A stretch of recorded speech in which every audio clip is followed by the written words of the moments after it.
Olá, eu sou o professor Tarcísio e na aula de Contabilidade Pública de hoje nós vamos trabalhar sobre o patrimônio e bens públicos. Então, o que é o patrimônio público?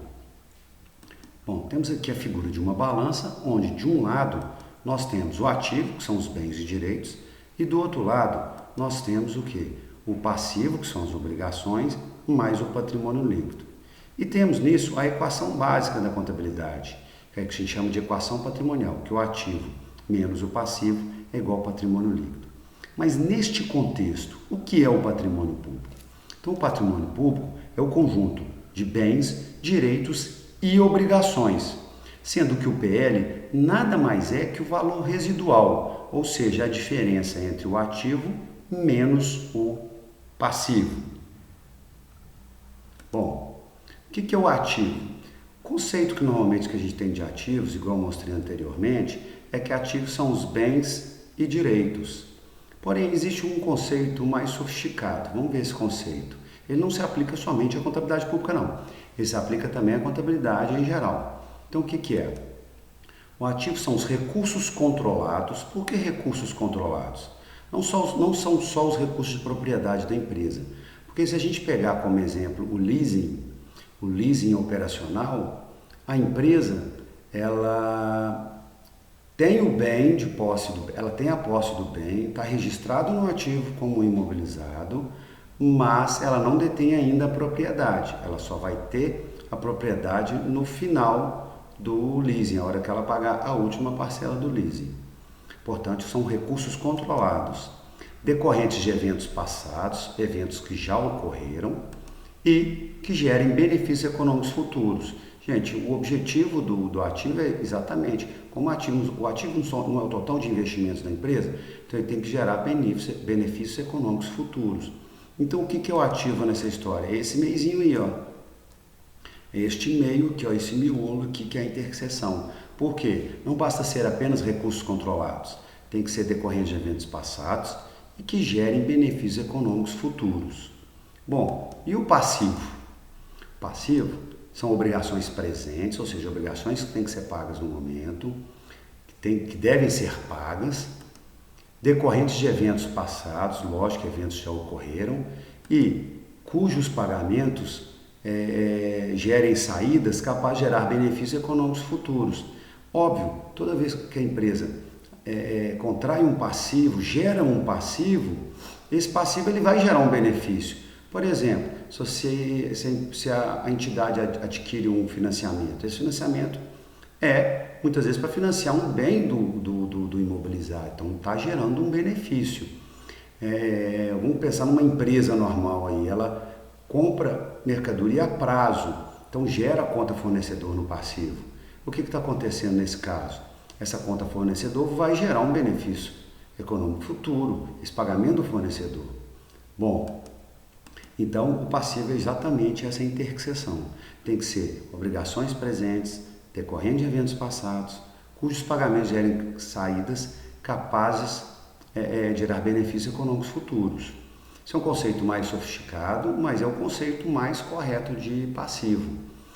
E passivo a gente chama de obrigações, mas esse é o conceito mais tecnicamente mais correto para passivo, assim como aquele conceito que eu dei de ativo. Bom, vamos trabalhar agora com um balanço patrimonial, quando a gente fala de patrimônio público, com uma estrutura que a gente chama de estrutura 1. Na realidade, o professor Giovanni Pacelli é que chama essa estrutura de estrutura 1, porque a gente apresenta ao longo dos conteúdos de contabilidade pública outras estruturas. Então, como é que é essa estrutura? De um lado, nós temos o ativo, que é dividido em ativo circulante e ativo não circulante. Tem diferença o ativo não circulante o circulante do não circulante em relação aos conceitos que quem já sabe contabilidade já aprendeu? Não. O ativo circulante são aqueles bens e direitos que vão ser conversíveis, transformados em dinheiro no prazo de um ano das demonstrações contábeis. A mesma coisa o não circulante, são aqueles bens e direitos que podem ser convertidos em prazo superior, ou aqueles bens de caráter permanente. E Como que é classificado os bens do ativo, os bens e direitos? De acordo com a sua conversibilidade, ou seja, o que é mais fácil converter em dinheiro até o que é o mais difícil. E o passivo? O passivo é a mesma classificação, é dividido em passivo circulante e passivo não circulante. O passivo circulante são aqueles bens e direitos, são aquelas obrigações exigíveis dentro de um ano das demonstrações contábeis. E o passivo não circulante são aquelas obrigações que vão ser exigidas, ou seja, que devem ser pagas em prazo superior a um ano das demonstrações contábeis, ou, como diz a lei, após o término do exercício seguinte, no caso do passivo circulante, até o término do exercício seguinte. E, por exemplo, no caso, a gente estava falando do ativo, o que vai ser classificado no caso de uma entidade pública? Um exemplo são os bens numerários. Um outro exemplo é um adiantamento que se faz a um funcionário público para ele fazer uma viagem, por exemplo. Esse direito vai estar lá no ativo registrado, porque assim que o funcionário público voltar de viagem, ele vai ter que acertar. Então nós temos o ativo circulante e não circulante, o passivo circulante e não circulante.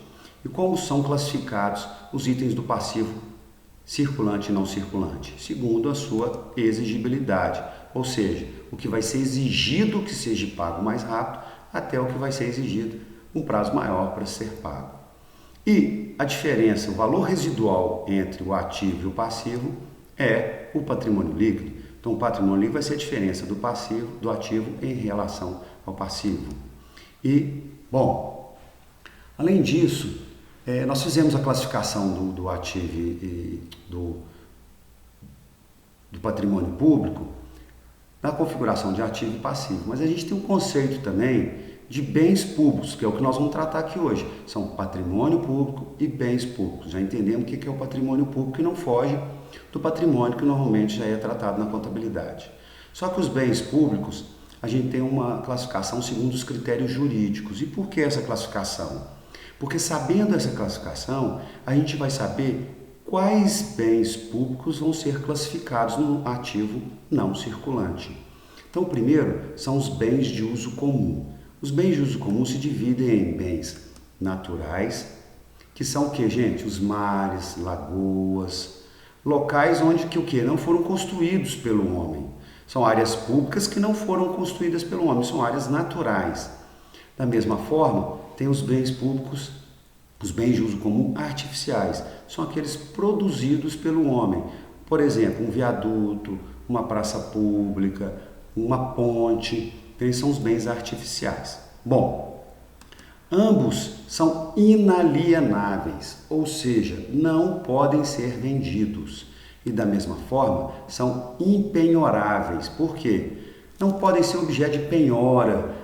Por exemplo, de uso capião, uma pessoa não pode morar numa praça, viver ali muitos anos e depois pedir uso capião daquela praça. Da mesma forma, não se pode, por exemplo, o Estado está devendo alguém, essa pessoa entra na justiça e vai penhorar uma ponte, um viaduto, para pagar, ou vai penhorar uma ilha para poder pagar essa dívida do governo. Então, eles são impenhoráveis. E tem os bens de uso especiais, ou bem de uso especial. São aqueles utilizados na finalidade pública, na prestação do serviço público. Então, por exemplo, o prédio da Receita Federal, onde funciona a Receita Federal, é um bem público de uso especial, ele está sendo utilizado na finalidade pública. Também são considerados o quê? Inalienáveis, não podem ser vendidos. Da mesma forma, são impenhoráveis, não se pode penhorar esses bens. Bom, e a terceira classificação são bens dominiais, ou como outras pessoas dizem, dominicais, que eles são também alienáveis e impenhoráveis. Mas o que são esses bens dominiais ou dominicais? São bens que não estão sendo utilizados diretamente na finalidade pública. Então, por exemplo, o governo federal tem um prédio vazio, alugou esse prédio para um terceiro, ou cedeu esse prédio para um outro ente público. Então, ele não está sendo usado diretamente naquela finalidade pública daquele ente público. Então, quando está alugado, não está sendo usado. Ou cedeu para um particular, cedeu para uma ONG. Então ele não está sendo utilizado na finalidade pública. Esses bens, eles são, desculpa, eu disse que eles são inalienáveis, não, eles são alienáveis. Eles podem ser vendidos, mas são impenhoráveis. Ninguém pode tomar por causa de dívida ou por uso campeão. Uma pessoa, por exemplo, não pode ficar morando, pode até ficar morando lá num prédio abandonado de uma prefeitura, por exemplo, mas jamais pode entrar na justiça pedindo uso campeão daquele prédio. Os bens dominiais, eles podem ser vendidos. Bom, mas então vamos pensar o seguinte, tinha um prédio que funcionava, por exemplo, a Receita Federal. A Receita Federal saiu desse prédio, passou a ocupar um outro prédio. Esse prédio que era ocupado antes pela Receita Federal está vazio, então ele pode ser vendido. Olha o que acontece. Para se transformar um bem de uso comum ou bem de uso especial em bens dominiais, é preciso que se tenha, é importante que se tenha, é preciso que se tenha, que se realize uma desafetação. O que é? Transformar, desafetar é transformar esse bem público de uso comum, de uso especial, em bem dominial. Então esse é o princípio, não, esse é o instituto da desafetação. Assim como pode ser afetado, passar a ser bem dominial, passar a ser bem de uso especial. Então, peraí. Um prédio estava vazio. De repente ele é ocupado, ele resolve que a administração pública, um prédio da administração pública está vazio, ela resolve ocupar esse prédio dela que está vazio, e antes ele era dominial porque ele estava vazio, não estava sendo utilizado. Resolve utilizar esse prédio para uma secretaria, por exemplo. Então o que vai acontecer? Houve houve o instituto da afetação. Esse bem passou de dominial para bem de uso especial. Porque existe afetação e desafetação explícita e implícita. Essa foi explícita. E implícita, desculpa. Essa foi implícita. E pode ser de forma explícita, ou seja, através de lei. Em regra, via de regra, para você desafetar um bem de uso comum ou bem especial, é necessário que se tenha uma autorização do legislativo, através de uma lei. Para quê? Para que ele se transforme em bem dominial e possa ser vendido. Bom, entendido isso, qual que é o nosso objetivo aqui? Quais desses bens são registrados no ativo não circulante do ente público? Bom, então nós temos aqui uma tabela que é a seguinte. Os bens especiais, eles figuram lá no ativo não circulante. Os bens dominiais também no ativo não circulante. E os bens de uso comum figuram, mas somente aqueles artificiais, os naturais não. Os artificiais que foram construídos pelo homem. Então a gente divide esses artificiais aí, o professor Giovanni Pacelli, ele cita muito os bens de infraestrutura e culturais. Infraestrutura é o que eu disse, o exemplo foi viaduto, ponte, e os culturais, os museus, por exemplo. Então esses sim são registrados no ativo não circulante. Então o mar é registrado, uma lagoa? Não, não é registrado no ativo não circulante. E uma ponte? Sim. Se ela foi doada por uma empresa privada que construiu e doou? Sim, ela vai ser registrada também, mesmo que ela tenha sido recebida em doação.